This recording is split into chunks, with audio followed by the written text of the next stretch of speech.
Hello दोस्तों, तो आज हम फिर बात करेंगे और डिस्कस करेंगे कुछ इम्पॉर्टेंट क्वेश्चन जो कि इम्पॉर्टेंट होंगे आपके यूपीपीएससी प्रीलिम्स एग्ज़ाम 2023 के लिए। ये सारे क्वेश्चन ना कि सिर्फ आपके यूपीपीएससी प्रीलिम्स एग्ज़ाम 2023 के लिए इम्पॉर्टेंट होंगे। यदि आर ओ का एग्ज़ाम उससे पहले होता है तो उसके लिए भी ये सारे क्वेश्चन इम्पॉर्टेंट होंगे। या आप किसी अदर स्टेट का पीसीएस एग्ज़ाम देते हैं उसके लिए भी ये क्वेश्चन इम्पॉर्टेंट होंगे। देखते हैं। आप लोगों से रिक्वेस्ट है कि पूरा वीडियो देखा करें जिससे आपकी नॉलेज में कुछ इंक्रीजमेंट हो। तो बढ़ते हैं और डिस्कस करते हैं अपना पहला क्वेश्चन। देख सकते हैं पहला क्वेश्चन है कि विश्व भाषा डेटाबेस एथनोलॉग के अनुसार 2019 में दुनिया की तीसरी सबसे अधिक बोली जाने वाली भाषा कौन सी है। चीनी, यानी जिसकी चीनी की भाषा को मंदारिन बोलते हैं। भिंडी नहीं, ये हिंदी है। बांग्ला एंड अरबी। आपको बताना है कि इसमें से कौन सी भाषा है जो सबसे ज़्यादा तीसरी बोलने वाली भाषा है। तो यह है हिंदी। दोस्तों यहाँ पे भिंडी लिखा हुआ है बट ये हिंदी है। विश्व भाषा डेटाबेस एथनोलॉग का 22वां संस्करण हाल ही में जारी किया गया था। सूची के अनुसार 2019 में हिंदी दुनिया की तीसरी सबसे अधिक बोली जाने वाली भाषा है। यह भाषा लगभग 615 मिलियन वक्ताओं द्वारा बोली जाती है। अंग्रेजी को 1132 मिलियन वक्ताओं के साथ डेटाबेस में सबसे ऊपर रखा गया, जबकि चीनी मंदारिन 1117 मिलियन बोलने वालों के साथ दूसरे स्थान पर है। बांग्ला को दुनिया की 7वीं सबसे अधिक बोले जाने वाली भाषा के रूप में स्थान दिया गया है, तो याद रखें। Exit from the lockdown Bharat के कुछ उद्योग निकाय द्वारा जारी की गई रिपोर्ट है। CII, NASSCOM, FICCI, ASSOCHAM. आपको बताना है कि exit from the lockdown Bharat के किस उद्योग निकाय द्वारा जारी की गई रिपोर्ट है। एग्जिट फ्रॉम द लॉकडाउन, ये लॉकडाउन से रिलेटेड एक रिपोर्ट है जो कि कोविड-19 के टाइम हमारी सरकार ने लगाया था। तो CII एक जो संस्था है उसने ये रिपोर्ट निकाली थी। भारतीय उद्योग परिसंघ यानी CII, confederation of Indian industries, Bharat का एक प्रमुख गैर सरकारी और गैर लाभकारी उद्योग संघ है। इसने हाल ही में exit from the lockdown ACII strategy शीर्षक से एक रिपोर्ट जारी की है। रिपोर्ट में एसोसिएशन ने सुझाव दिया कि प्रतिबंधों को समाप्त करने की घोषणा करने से पहले सरकार को पर्याप्त नोटिस देना चाहिए। इसने लॉकडाउन के कैलिब्रेटेड उठाने की भी सिफारिश की। एसोसिएशन को भी लॉकडाउन उठाने से पहले एक आर्थिक पैकेज की घोषणा की उम्मीद है। ग्लोबल न्यूट्रिशन रिपोर्ट किस अंतर्राष्ट्रीय संगठन की प्रमुख वार्षिक रिपोर्ट है। संयुक्त राष्ट्र खाद्य और कृषि संगठन, विश्व स्वास्थ्य संगठन, संयुक्त राष्ट्र बाल कोष। आपको बताना है कि ग्लोबल न्यूट्रिशन रिपोर्ट इनमें से कौन सा संगठन जारी करता है। तो ये है विश्व स्वास्थ्य संगठन या WHO, वर्ल्ड हेल्थ ऑर्गेनाइजेशन। तो विश्व स्वास्थ्य संगठन ने हाल ही में अपनी प्रमुख वार्षिक रिपोर्ट वैश्विक पोषण रिपोर्ट जारी की। रिपोर्ट में कहा गया है कि भारत और 87 अन्य देशों के 2025 तक वैश्विक पोषण लक्ष्यों से चूकने की संभावना है। यानी भारत और उसके साथ और भी कई सारे देश हैं जो कि अपनी लक्ष्य रखा है 2022 तक वैश्विक पोषण लक्ष्यों से चूक जाएंगे या उसको छू नहीं पाएंगे। इससे यह भी पता चला कि भारत में कुपोषण में घरेलू असमानताओं की दर सबसे अधिक है। भारत 5 वर्ष से कम उम्र के बच्चों में स्टंटिंग, प्रजनन आयु की महिलाओं में एनीमिया, बचपन में अधिक वजन और केवल स्तनपान सहित 4 पोषण संकेतकों के लक्षण से चूक जाएगा। इसमें यह भी कहा गया है कि 5 साल के कम उम्र के 38% बच्चे बौने हैं और 20% वेस्टेड हैं। तो याद रखें। यूनिसेफ ने किस संगठन के साथ मिलकर कोविड-19 and child labour a time of crisis a time to act शीर्षक से रिपोर्ट जारी की है। आपको बताना है कि यूनिसेफ ने 21 अदर एजेंसी के साथ मिलकर रिपोर्ट रिलीज की। रिपोर्ट का नाम है child labour a time of crisis a time to act. Option दिए हैं विश्व आर्थिक मंच, विश्व बैंक, अंतर्राष्ट्रीय श्रम संगठन या यूनेस्को। आंसर है अंतर्राष्ट्रीय श्रम संगठन यानी इंटरनेशनल लेबर ऑर्गेनाइजेशन, ILO, और अंतर्राष्ट्रीय श्रम संगठन और संयुक्त राष्ट्र विकास कोष यानी यूनिसेफ ने संयुक्त रूप से कोविड-19 and child labour a time of crisis a time to act शीर्षक से एक रिपोर्ट जारी की। रिपोर्ट में इस बात पर प्रकाश डाला गया है कि कोविड-19 संकट के परिणामस्वरूप लाखों बच्चों को बाल श्रम में धकेले जाने का खतरा है। रिपोर्ट में ये भी चेतावनी दी गई कि 2000 के बाद से बाल श्रम में 94 मिलियन की कमी अब जोखिम में है। कोविड-19 संकट के बीच परिवार की आय में कमी के कारण कई और बच्चे बाल मजदूर में लग जाएंगे।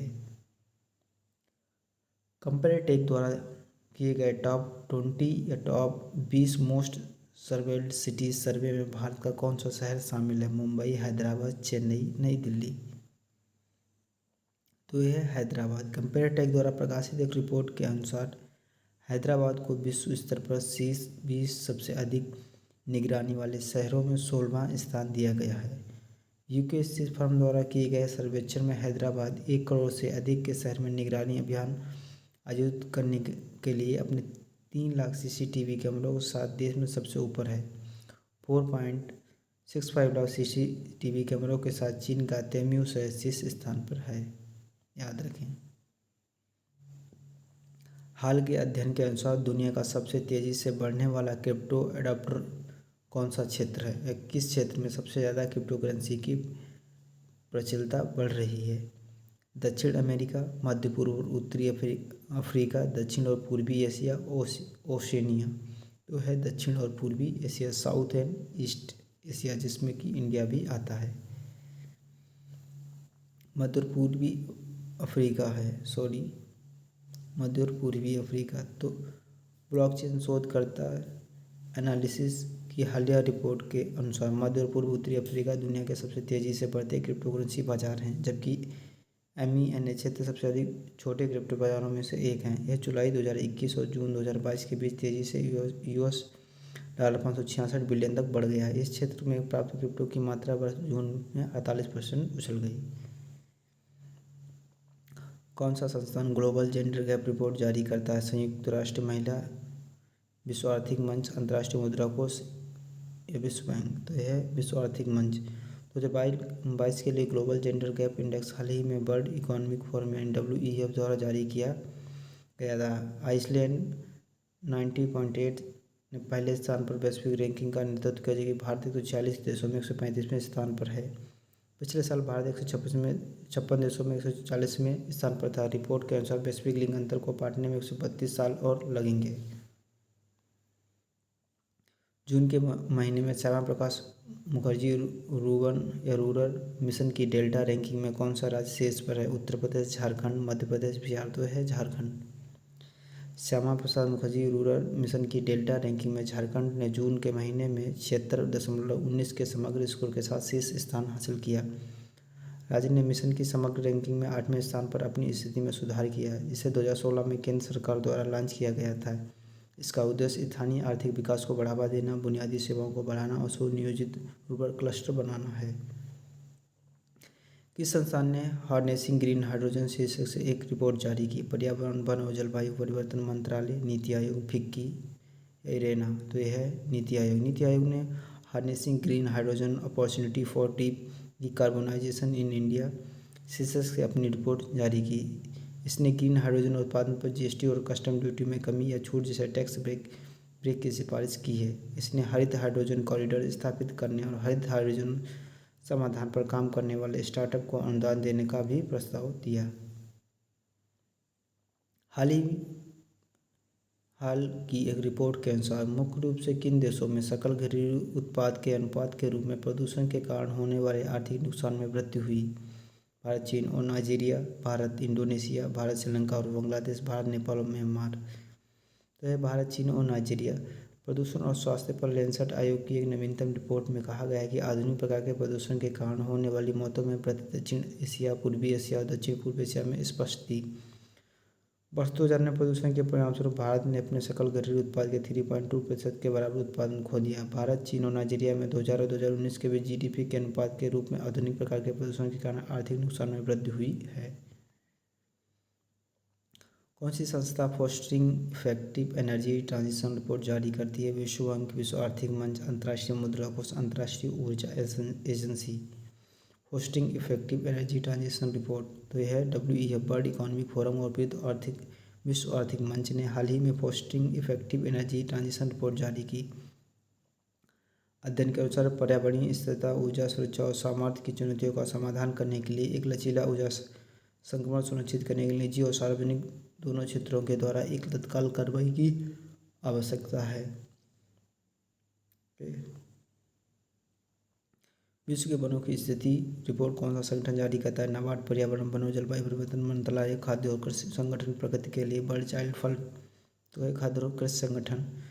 विश्व के वनों की स्थिति रिपोर्ट खाद्य और कृषि संगठन का प्रमुख प्रकाशन है। FAO यानी फूड एंड एग्रीकल्चर ऑर्गेनाइजेशन। विश्व वानिकी कांग्रेस के द्वारा जारी रिपोर्ट 2022 संस्करण के अनुसार दुनिया ने पिछले 30 वर्षों में अपने कुल वन क्षेत्र का लगभग 10.34% यानी 420 मिलियन हेक्टेयर खो दिया है। इसने यह भी चेतावनी दी कि 250 उभरते संक्रामक रोगों में से 15% को जंगलों से जोड़ा गया है। किस संगठन ने world review of capture fisheries and aquaculture 2022 report जारी की है? IMF, FAO, WWF, UNEP यानी UNDP या UNEP तो यह है FAO यानी फूड एंड एग्रीकल्चर ऑर्गेनाइजेशन। खाद्य और कृषि संगठन ने कैप्चर फिशरीज एंड एक्वाकल्चर 2022 की विश्व समीक्षा रिपोर्ट जारी की। रिपोर्ट के अनुसार 2.3 मिलियन मोटर चालित छोटे पैमाने के मछली पकड़ने वाले जहाज़ों में से 95% से अधिक बिना बीमा के काम करते हैं। हाल के एक अध्ययन के अनुसार 2019 में बच्चों और किशोरों में मौतों की अनुमानित संख्या क्या है? 8 लाख, 18 लाख, 46 लाख, 118 लाख तो यह है 46 लाख। लैंसेट प्रकाशित बच्चे और किशोर स्वास्थ्य विकास के अनुकूलन पर एक नई श्रृंखला के अनुसार 2019 में बच्चों और किशोरों में 46 लाख से अधिक मौतें दर्ज की गईं। किस संस्था ने इलेक्ट्रिक वाहनों के लिए बैटरी स्वैपिंग नीति का मसौदा जारी किया? बिजली मंत्रालय, नवीन और नवीकरणीय ऊर्जा मंत्रालय, नीति आयोग। यह है नीति आयोग। मुख्य रूप से इलेक्ट्रिक स्कूटर और तिपहिया इलेक्ट्रिक रिक्शा में बैटरी स्वैपिंग को अपनाने का समर्थन करने के लिए सरकारी थिंक टैंक नीति आयोग ने बैटरी स्वैपिंग नीति का मसौदा तैयार किया। दोस्तों ये तो कुछ इंपॉर्टेंट क्वेश्चन प्रैक्टिस के लिए आपकी UPPSC प्रीलिम्स जो कि 2023 में होगा उसके लिए, या उससे रिलेटेड कोई और एग्जाम होता है उसके लिए भी ये सारे क्वेश्चन इंपॉर्टेंट है। मिलते हैं अपने नेक्स्ट प्रैक्टिस वीडियो में।